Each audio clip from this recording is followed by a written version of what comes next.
Hello and welcome in weird and wonderful historical tale today. So we will talk about the Cuban crisis and normally press the subscribe button for more interesting historical facts. Now let's dive in the Cold War era. Imagine a world teetering on the brink of nuclear annihilation. The year is 1962, and the stage is set for one of the most tense and dramatic showdowns of the Cold War. This is the story of the Cuban Missile Crisis, a 13-day standoff that brought the world scarily close to a full-blown nuclear war. The saga begins in the early 1960s, when Fidel Castro's socialist government in Cuba formed an alliance with the Soviet Union.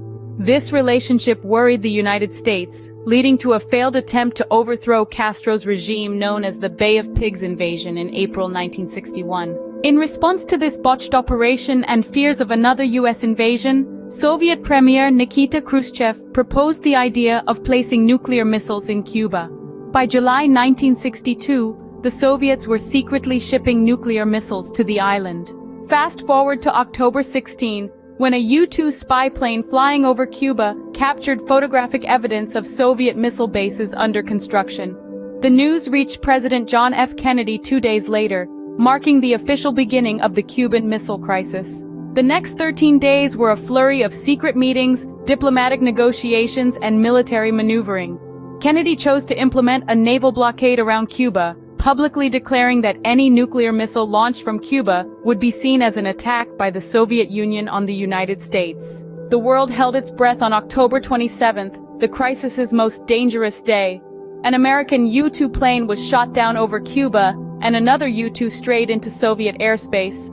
Despite these provocations, Kennedy resisted calls for retaliatory strikes. And then, on October 28th, the crisis reached its climax. Khrushchev sent a message to Kennedy, agreeing to remove the missiles from Cuba. In return, the U.S. promised not to invade Cuba, and secretly agreed to remove its own missiles from Turkey. The Cuban Missile Crisis, a dramatic high-stakes standoff, ended as abruptly as it had begun. The world exhaled, stepping back from the precipice of nuclear war. In summary, the Cuban Missile Crisis started with the discovery of Soviet missile bases in Cuba, leading to a tense 13-day standoff between the U.S. and the Soviet Union. The crisis was defused when the Soviets agreed to remove their missiles from Cuba, and the U.S. promised not to invade Cuba and to remove its own missiles from Turkey. The Cuban Missile Crisis was a stark reminder of the dangers of nuclear weapons and the importance of diplomacy in resolving international conflicts. It was a pivotal moment in the Cold War, highlighting the necessity for effective communication between nations and the dire consequences when such communication breaks down.